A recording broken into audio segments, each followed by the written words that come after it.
नमस्कार दोस्तों, ऑप्टूसिस पे आप सभी का स्वागत है। आज के इस वीडियो में हम आपकी जो भी क्वेरीज़ हैं उनका आंसर करने वाले हैं, जो इम्पोर्टेंट क्वेरीज़ हैं। कुछ इम्पोर्टेंट क्वेरीज़ को हमने अलग कर लिया है, जो हो सकता है बहुत सारे लोगों की ये क्वेरी हो, तो हम उसका आंसर देंगे जिससे बहुत सारे लोगों के डाउट सॉल्व हो जाएंगे। अब हर कमेंट पे जा जाके रिप्लाई करना थोड़ा सा कठिन होता है, इसलिए हमने सोचा कि ये तरीका सबसे सही रहेगा कि सारा डाउट एक साथ क्लियर हो जाएगा। तो सबसे पहले डाउट है मीज़ान अंजुम का। उन्होंने लिखा है कि करेक्शन विंडो ओपन होगा क्या सर? यूजी के रिजल्ट से 2 दिन पहले करेक्शन विंडो ओपन हुआ था वैसे। तो मीज़ान अंजुम जी, यूजी के रिजल्ट से 2 दिन पहले करेक्शन विंडो जरूर ओपन हुआ था। उसकी कोई प्रायर इन्फॉर्मेशन वैसे थी नहीं, जैसा अभी आपके समय में है कि कोई प्रायर इन्फॉर्मेशन नहीं है। तो लेकिन आपके समय में जब प्रायर इन्फॉर्मेशन नहीं है, लेकिन आप में भी ये ओपन हो सकता है, और जब ये आप में ओपन हो जाएगा तो मैं आपको एक बार बता देता हूँ कि आप क्या क्या चेंज कर सकते हैं। आप name of the test pass, जो भी आपने टेस्ट दिया हुआ है आप अभी से पहले, उसमें जो आपने पास किया है, क्वालिफाइंग एग्ज़ाम आपने जो जो निकाले हुए हैं, उसके नेम में अगर आपने कोई गलती की है वो चेंज कर सकते हैं। आप जेंडर चेंज कर सकते हैं। ऑब्वियसली रियलिटी में नहीं चेंज कर सकते हैं आप। अपने फॉर्म में अगर आपने जेंडर गलत भरा है तो आप उसे चेंज कर सकते हैं। आपने अगर बोर्ड का नाम गलत भर दिया है अपना, तो आप वो चेंज कर सकते हैं। जैसे कुछ लोग सीबीएसई के होंगे, वो यूपी डाल दिए होंगे, या यूपी वाले कुछ आईसीएसई डाल दिए होंगे। ये सब चीज़ें आप चेंज कर सकते हैं। Year of passing the examination, वो चेंज कर सकते हैं कि आपने ग्रेजुएशन कब ख़त्म किया। मान लीजिए वो कोई गलत भर दिया हो तो वो चेंज कर सकते हैं। सिटी, मीडियम, सब्जेक्ट, कोर्स, ये सारी चीज़ें हैं जो आप वहाँ पे चेंज कर सकते हैं। कैटेगरी भी चेंज कर सकते हैं। और क्या आप नहीं चेंज कर सकते हैं उनमें है, आप अपना नाम नहीं चेंज कर सकते हैं। जाहिर सी बात है, अपना नाम आप नहीं चेंज कर सकते हैं। अपने पेरेंट्स का नाम आप नहीं चेंज कर सकते हैं। आप अपना मोबाइल नंबर नहीं चेंज कर सकते हैं। आप अपना आधार कार्ड नहीं बदल सकते हैं, आधार कार्ड नंबर जो आपने डाला है। ईमेल नहीं बदल सकते हैं। और अपना डेट ऑफ बर्थ आप नहीं बदल सकते हैं। एड्रेस भी आप अपना नहीं बदल सकते हैं।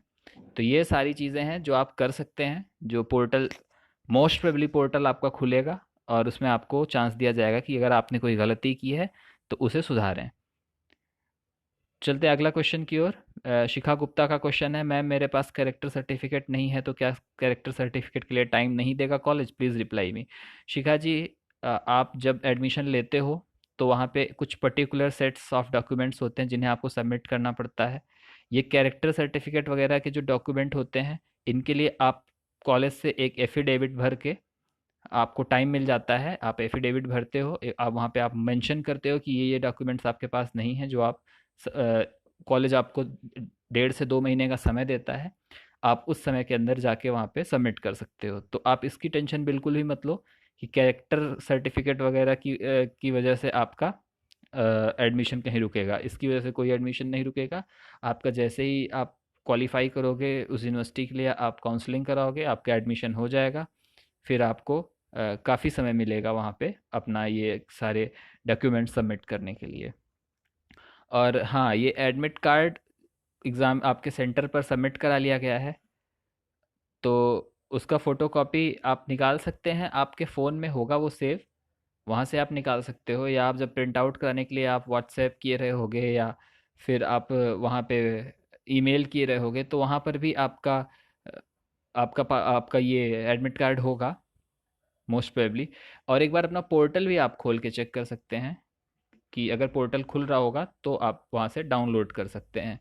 तो ये सारी इन्फॉर्मेशन है। आप मतलब अब ऐसा तो है नहीं कि एग्ज़ाम देने के बाद आप लोगों ने अपना फ़ोन क्लीन कर दिया होगा कि आपके पास एडमिट कार्ड ही नहीं होगा। तो एडमिट कार्ड मोस्ट प्रोबेबली आपके सेंट सेंट वाले फ़ोल्डर में पड़ा होगा। तो आप अपने फ़ाइल मैनेजर में जाके एक बार चेक कर लीजिए, और एक बार अपने ईमेल पे अगर भेजा हो या व्हाट्सएप से भेजा हो, तो जहाँ से ही भेजा हो एक बार आप चेक कर लीजिए, एडमिट कार्ड वहाँ होगा। और एक बार पोर्टल पर भी आप चेक कर लीजिएगा कि क्या पता पोर्टल पे आपका डाउनलोड हो जा रहा हो। डायनेमिक ने लिखा है, अटेंडेंस मीन्स 55% स्टूडेंट्स एग्ज़ाम दिए हैं क्या? जी हाँ डायनेमिक्स, 55% स्टूडेंट्स ने ही एग्ज़ाम दिया है। एक बहुत ही ह्यूज अमाउंट में लोगों ने एग्ज़ाम नहीं दिया है, जो कि उन लोगों के लिए अच्छी बात है जिन्होंने एग्ज़ाम दिया है, क्योंकि जिन्होंने नहीं दिया है उन्होंने कंपटीशन कम किया है आपके लिए। बट अभी भी कुछ ऐसे लोग हैं जिनको एब्सेंट शो कर दिया गया था। तो एनटीए अभी उन सारी चीज़ों को देख रहा है, तो हो सकता है कि इसमें 5-10% और लोग बढ़ें, पर ये नियर अबाउट 60% ही रहेगा प्रेजेंट लोगों की संख्या। कुछ लोग ऐसे भी थे जिन्होंने एग्ज़ाम दिया, पर पता नहीं कैसे उनका एब्सेंट आ गया है। तो उन्होंने ईमेल के थ्रू अपना ये ग्रीवांस भेजा था, और उनकी इस चीज़ों को रेक्टिफाई किया जा रहा है इस समय। नेक्स्ट क्वेश्चन अकीब बट का है। तो अकीब बट ने लिखा है, मैम जेएनयू में भी पेड सीट है क्या? जी नहीं, जेएनयू में कोई भी पेड सीट नहीं होती है। जेएनयू की फ़ीस ही बहुत ही कम है, उसकी फ़ीस इतनी कम है कि आप मतलब हर कोई पे करता है। और पेड सीट उन्होंने इसलिए नहीं रखा है क्योंकि वो अपनी क्वालिटी मेंटेन करके रखना चाहते हैं। तो जेएनयू में कोई भी पेड सीट आपकी नहीं होगी, जितनी भी सीटें हैं सारी एक मिनिमम फ़ीस पर उनके हैं। हॉस्टल भी सभी को वहाँ नहीं मिलता, ये चीज़ ध्यान रखने वाली बात है। हॉस्टल भी कम ही लोग को मिलता है, मतलब अगर मान लीजिए 300 सीट है तो 250 को ही हॉस्टल मिलता है, इस तरह से कुछ रहता है। तो उसमें क्या होता है कि अगर आपका अच्छा कट ऑफ, अच्छा मार्क्स है, मार्क्स के हिसाब से मोस्ट प्रोबेबली मिलते हैं हॉस्टल।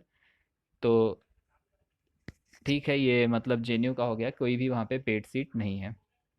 एडमिट कार्ड का मैंने बता ही दिया, तो आप उसको एक बार ट्राई करिए, क्या पता आपका वहाँ से मिल जाए। और बीएचयू में पेड सीट का फ़ीस कितना होता है? देखिए, बीएचयू में पेड सीट का फ़ीस जो होता है वो 13,000 पर ईयर से लेके 20,000 पर ईयर तक वेरी करता है अलग अलग कॉलेजेस में और कैंपस में। तो ये आप मान के चलिए कि 13 से 15 के बीच में होती है ये आपकी फ़ीस, जो कि आपको उसके अलावा कोर्स के लिए आपको जो और एक्स्ट्रा फीसेस होती हैं, जो एक्स्ट्रा फ़ी होती है जैसे कोर्स फ़ी वगैरह, वो भी आपको पे करनी होती है। वो नियर अबाउट 2,000-3,000 की होती है। तो 13,000 आपकी केवल सीट के लिए फ़ीस हो गई, और उसके बाद आप कोर्स के लिए अलग से फ़ी पे करोगे, जो वहाँ की मतलब मिनिमम फ़ी जो वहाँ की होती है वो भी आपको पे करना होता है। तो 13 से 20 के बीच में है। एग्जैक्ट हर एक डिपार्टमेंट का अलग अलग है। वो आपको जब ये ब्रोशर देंगे आप लोग को, ये इनका आएगा जब एडमिशन प्रोसेस शुरू होएगा, आप वहाँ पे जाके पढ़ लेंगे एक बार, जब वो आएगा तो हम भी एक वीडियो बनाएंगे, उस पर आपको बताएंगे कि पेड सीट कितना है, पेड सीट कैसे है, क्या उसकी फ़ीस है। तो ये कुछ उसका स्टैटिस्टिक होता है, 13 से 15 हज़ार पर ईयर। और लास्ट का क्वेश्चन है धीरेन्द्र कुमार का, कि कैंपस और एफिलिएटेड में क्या डिफरेंस है? धीरेन्द्र, कैंपस और एफिलिएटेड में इन टर्म ऑफ अगर एजुकेशन की बात करें, आपकी क्वालिटी ऑफ एजुकेशन की बात करें, तो इसमें थोड़ा सा डिफरेंस आता है। क्योंकि जो कैंपस के में होते हैं वो होते हैं आपके, एक तरह से कह सकते हैं आप, एसोसिएट प्रोफेसर सब उनको बोला जाने लगा है, पर वो पहले रीडर कहलाते थे। एफिलिएटेड में जो होते हैं वो एसोसिएट प्रोफेसर होते हैं या रीडर होते हैं, उनको पहले रीडर बोला जाता था। लेकिन यहाँ पे अभी जो कैंपस में आपके जो होते हैं वो आपके एसोसिएट प्रोफेसर, असिस्टेंट प्रोफेसर और प्रोफेसर्स होते हैं, सीनियर प्रोफेसर्स होते हैं, जिनको इनके मुकाबले थोड़ा ज़्यादा अनुभव और थोड़ी ज़्यादा नॉलेज भी एक तरह से कह सकते हैं होती है। नॉलेज कहना थोड़ा सा एब्जर्ड होगा, लेकिन होती है, ये मतलब सही बात है। तो कैंपस में आपको एजुकेशन की क्वालिटी अच्छी मिलती है कैंपस लाइफ में। अगर मैं यहाँ पे एक तरह से एक टेबल बनाऊँ कि, तो ये है आपका मान लीजिए कैंपस लाइफ, और ये है आपका एफिलिएटेड लाइफ। तो आपकी जो क्वालिटी ऑफ एजुकेशन है वो कैंपस में थोड़ी ज़्यादा बेहतर होती है, इसमें रिलेटिवली कम होती है एफिलिएटेड में। इसके अलावा जो एक्सपोज़र होता है, एक्सपोज़र आपको कैंपस में ज़्यादा मिलता है और एफिलिएटेड में थोड़ा सा कम मिलता है। क्या चीज़ सेम रहेगी? आपका इंटरनल जो होगा वो, आप अगर आप एफिलिएटेड में हो तो आपका कॉलेज में ही इंटरनल होगा, लेकिन जो मेन एग्ज़ाम होगा वो आपको बीएचयू के अंदर ही जाके देना होगा। आपको अपने डिपार्टमेंट में बीएचयू में जाके देना होगा, आपके जो सेमेस्टर एग्ज़ाम्स होंगे। और आपकी जो कॉपीज़ चेक होंगी वो भी आपकी यहीं, आपके ये जो कैंपस के प्रोफेसर्स होंगे वही चेक करेंगे। तो बहुत अंतर नहीं होता है, बस अंतर इतना है कि आप बीएचयू के मेन कैंपस में ना पढ़ के उससे लगे हुए कुछ, उससे संलग्न कुछ आप कॉलेजेस से पढ़ रहे होते हैं, जहाँ पे आपको बीएचयू का वो मेन कैंपस का प्रोफेसर ना पढ़ा के कुछ एक रीडर और कुछ दूसरे एसोसिएट प्रोफेसर्स पढ़ा रहे होते हैं। बाकी सारी चीज़ें आपकी कैंपस से ही डील होती हैं। आपका एग्ज़ाम वगैरह, आपकी कॉपी चेकिंग, ये सब कैंपस से होती है। इनके हाथ में, एफिलिएटेड वालों के हाथ में, आपके उनके हाथ में केवल आपकी अटेंडेंस रहेगी, आपका जो भी इंटरनल्स रहेगा ये सारी चीज़ें रहेंगी। और क्वालिटी ऑफ एजुकेशन में थोड़ा फ़र्क तो आता है कैंपस और एफिलिएटेड में, साथ ही एक्सपोज़र का भी अंतर आता है। तो ये सारे डिफरेंस हैं। तो उम्मीद करता हूँ ये सारे क्वेश्चन सभी के मन में रहे होंगे और काफ़ी क्वेरीज सबकी शांत हुई होंगी, जो भी अंदर व्याकुलता आपकी रही होगी। और ये वीडियो आपको पसंद आया होगा, तो बहुत सारे लोगों तक इसको पहुँचाएँ, बहुत सारे लोगों का जिससे लाभ हो। इस वीडियो को लाइक करें, इसको शेयर करें और चैनल को सब्सक्राइब करें हमारे सपोर्ट के लिए। धन्यवाद।